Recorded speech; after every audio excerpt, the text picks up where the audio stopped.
kiếm. Cái này mình chỉ kiếm được không? Nó là giờ kia con nồi con vừa tàu tự tàu dạng.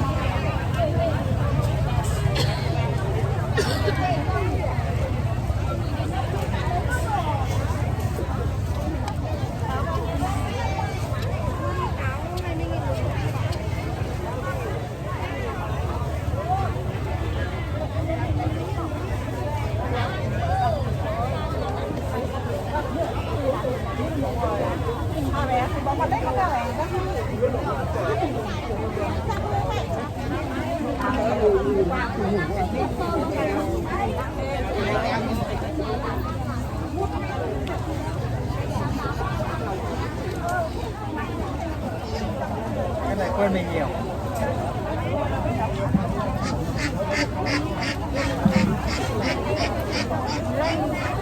15.000.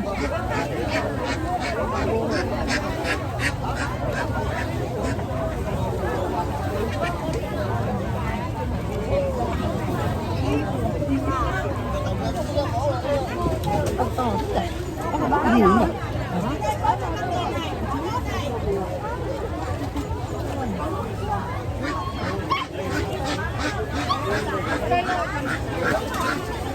Bố mình nhìn này đi chị ơi. Ba túng này tôi hết rồi đấy.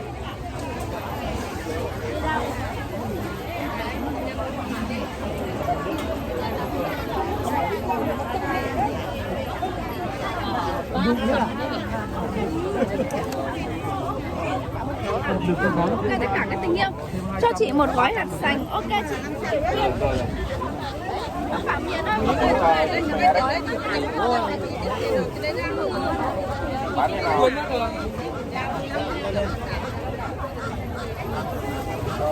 làm bao nhiêu ạ?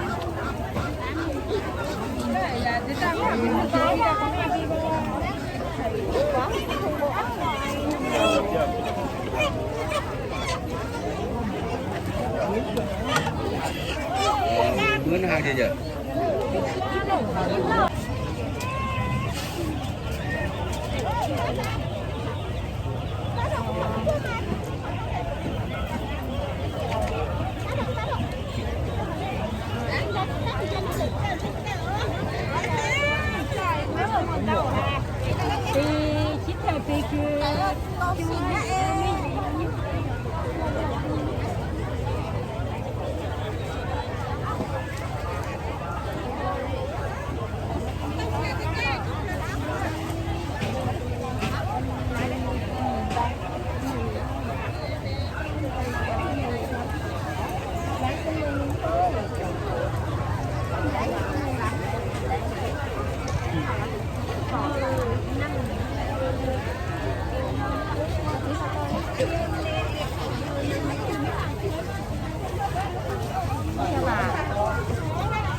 Sâu hổ đó.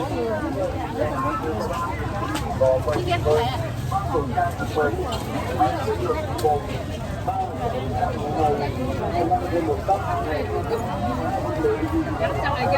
Anh nhà sướng nữa mấy.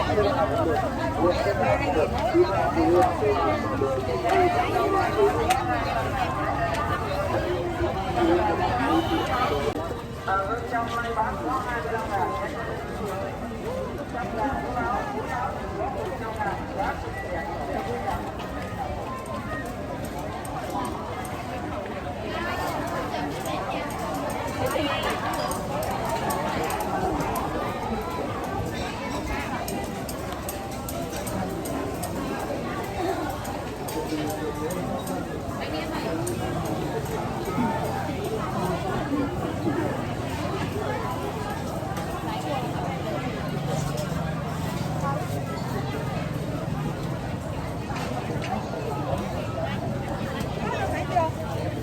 Nó tiếng nói.